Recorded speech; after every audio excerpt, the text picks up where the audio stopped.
Hub, a one-stop channel for teacher trainees. In today's lecture, you'll be listening about distance education. Before we go into the details of distance education, first let me tell you what it means. When teaching and learning are separated either by distance or time, it is called as distance education. Professor Helmberg has defined distance education as one in which education is provided at different levels, and that too in the absence of direct and continuous supervision of the teachers. The media that are used in distance education are radio, television, telephone, audio and video cassettes, computer, mobile, and maybe a few other electronic media. In this situation, two-way interaction takes place between learners and tutors, both in synchronous and asynchronous forms because of the media intervention. When I say in synchronous form, it means that the teacher and the student, although separated, are participating in the educational experience at the same time. For example, live, interactive, television or online computer chats. When I say asynchronous modes, it means the teacher and the student are not participating at the same time. For example, independent study modules, videotapes and computer conferencing. The synchrony of the medium influences the design of the instruction, the course delivery, and how students interact with the content, faculty, and peers. So, this is about distance education. To add on to it, we can say distance education is a well-planned and structured program. It has proper instructional materials. Arrangements are also made for students to get guidance from teachers. Evaluation is also done periodically. Let's move on to the history of distance education. Distance education for higher education in India was initiated in the form of correspondence courses in 1962 in response to the ever-increasing demand for higher education, which was not met by the conventional system. The Delhi University established a school of correspondence courses and continuing education in 1962. Encouraged by the success, the Education Commission in 1964-66 recommended the expansion of correspondence education for various purposes. Consequently, the University Grants Commission or the UGC formulated guidelines for introducing correspondence courses in Indian universities. From the coordination, promotion and determination of the standards of distance education and open university, Distance Education Council was constituted under the Indira Gandhi National Open University Act 1985. The duty of this institution was to set the parameters for the education standards, coordination, evaluation and research, besides encouraging greater diversity, mobility, flexibility and accessibility in the process and exploiting the latest scientific knowledge and technology. University Grants Commission in 2013 took over Distance Education Council by establishing Distance Education Bureau, which was henceforth called as Distance Education in India. There are two types of distance education methodologies currently that are prevalent. One is correspondence courses and the other one is open universities. Though both systems are currently in use, the latter has gained much popularity as it has radically improved upon the shortcomings of the former. That is, open universities are more prevalent than the correspondence courses. One of the reasons for the expansion of distance education is also the shortage of resources and qualified teaching personnel available to the states. In the open or non-formal education process, the key component is the existence of flexibility. That is, in admission, place of instruction, mode of instruction, duration and curriculum. The distance education in India has become so popular that the student enrollment has crossed 10 million mark. The general aversion towards distance education has started to decrease. The fee structure of the courses offered by the open distance learning institutions are guided by various factors like cost recovery, cost subsidizing, social causes, professional orientation and occupational orientation. However, the main consideration remains the recovery of the delivery cost of the programs through tuition fee. Let's move on to the need for distance education. First one is to regulate huge rush in formal universities. Second one, to manage the ever increasing student population seeking higher education. Third one, to make available formal education even for those outside regular school and college system.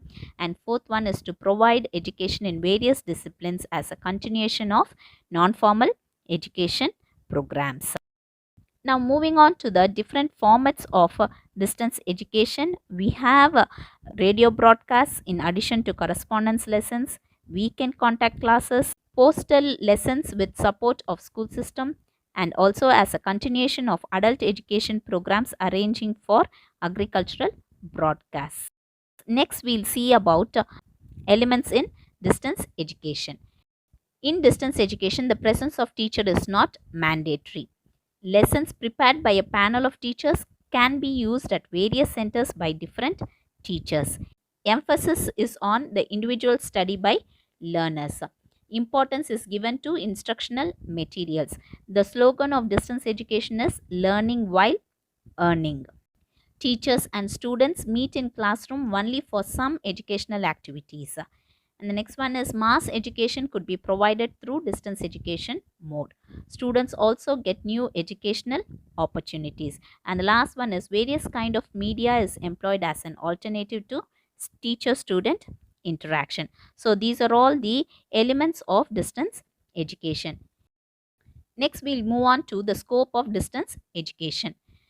Distance education is meant for people from underprivileged section of the society or for working class, as they cannot go to the conventional colleges. And also it has opened a new gate of opportunities for those who go for higher studies. You should also remember that distance education is basically designed keeping in mind the off-campus students who are unable to attend regular classes. It also comes as a boon not only for young students but also for many working professionals, housewives, school dropouts also. So these are all the scope of distance education in our country. Let's move on to what are the controlling agencies for distance education. We have large number of international and national agencies which are controlling distance education. First, let's see about international bodies. International Council for Open and Distance Education, that is ICDE, is the leading global organization for the open or distance education community. ICDE is an NGO in formal consultative relations with UNESCO and shares its key value. ICDE conducts world conferences on open and distance education. And the next international body is the International E-Learning Association, that is IELA. It is dedicated to advancing the knowledge and practice of e-learning in the classroom. With members from every continent and from the academia, business sector, industry and government, the IELA is a diverse community of e-learning professionals, researchers and students. And the next international body is Asian Association of Open Universities, that is AAOU. It is a non-profit organization of higher learning institutions that are primarily objective with education at a distance. It was founded in 1987 by a number of open universities in the Asian region. And the next international body is the Commonwealth of Learning, that is COL. It is an intergovernmental organization created by Commonwealth heads of government to encourage the enlargement and sharing of open distance education, knowledge, resources and technologies. The Commonwealth of Learning helps governments and institutions expand the scope, scale and quality of learning by using new approaches and technologies, especially those who are under open and distance learning. Next, we'll move on to the national bodies for distance education. We have the Distance Education Bureau, that is DEB, which was formerly known as Distance Education Council, and it was constituted under the Indira Gandhi National Open University Act 1985. And the next one is University Grants Commission. After independence, the University Education Commission was set up in 1948 under the chairmanship of Dr. S. Radhakrishnan. In 1952, the Union government decided that all cases pertaining to the allocation of grants in aid from public funds to the central universities and other universities and institutions of higher learning must be referred to the University Grants Commission. Hence, University Grants Commission was formally inaugurated by late Sri Maulana Abul Kalam Azad, the then Minister of Education, in 1953. Thus, these are the international and national controlling agencies for distance education. Now, let's move on to the advantages of distance education. The advantages are a student can work according to his or her schedule. There are no rigid study timings. Student can get a degree of his or her choice from anywhere in India. The less advantaged sections of the society can have an advantage to get educated. A student can work and earn side by side. Distance education saves travel time. Students do not have to travel to and fro from campus institutes. Distance education plays a major role in bringing the literacy rate up to 100%. Besides the educational value, distance education makes people more independent and gives them a direction in life.